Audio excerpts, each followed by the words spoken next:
Halo teman-teman, saya Ellen Felicia dari Prodi Akuntansi dengan NIM 20G10035. Kali ini saya akan menyampaikan reaksi tentang video yang berjudul Jalan Terang Menghadapi Kematian. Dan saya akan menjawab beberapa pertanyaan yang ditanyakan oleh Bapak Gregorius Daru. Pertanyaan yang pertama, apa pendapat narasumber tentang pernyataan kematian mendorong seseorang untuk hidup sempurna? Menurut Romo Saptoko, kematian adalah titik puncak manusia mengambil keputusan yang terakhir. Orang akan berusaha dalam kematian mengambil keputusan yang baik dan sempurna serta dapat menyatukan manusia dengan yang ilahi. Menurut Romo, kematian adalah titik sempurna yang menjadi pusat terakhir untuk dapat menyempurnakan hidup. Pertanyaan yang kedua adalah, apa arti kematian harmonis dan apa akibatnya bagi jiwa seseorang yang mengalami kematian harmonis menurut narasumber? Jawabannya, menurut Romo Saptoko, kematian harmonis berarti manusia meninggal dengan layak, tidak karena kecelakaan atau hal lainnya, sehingga manusia sudah memiliki persiapan untuk dipanggil Tuhan. Meninggal secara harmonis berarti jiwa dan raganya sudah siap. Manusia seharusnya dapat hidup dengan damai dan tenang, penuh dengan kasih tanpa dendam, iri hati, sehingga manusia bisa meninggal dengan harmonis. Akibatnya bagi seseorang yang mengalami kematian harmonis adalah orang tersebut dapat lancar untuk masuk ke alam baka. Selanjutnya, pertanyaan yang ketiga, apa arti kematian yang tidak harmonis dan apa akibatnya bagi jiwa seseorang apabila mengalami kematian tidak harmonis menurut narasumber?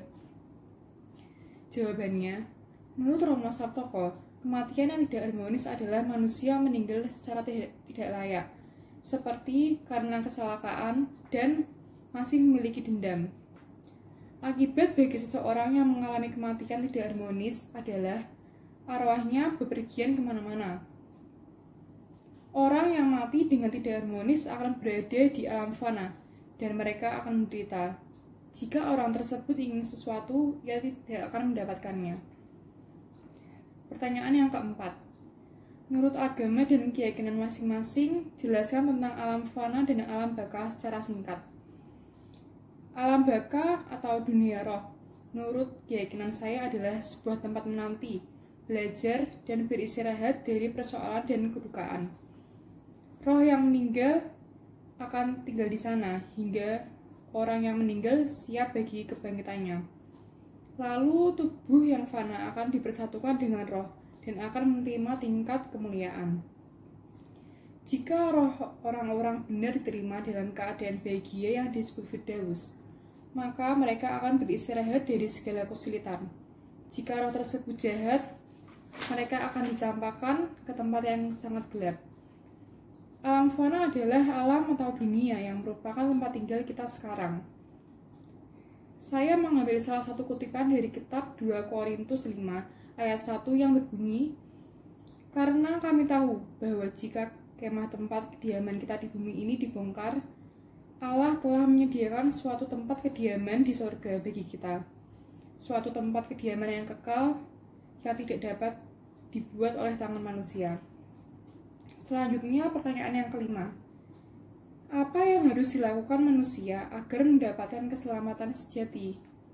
Jawabannya, keselamatan sejati datang dari Tuhan Yesus, memberikan pembaharuan budi, pemulihan hati.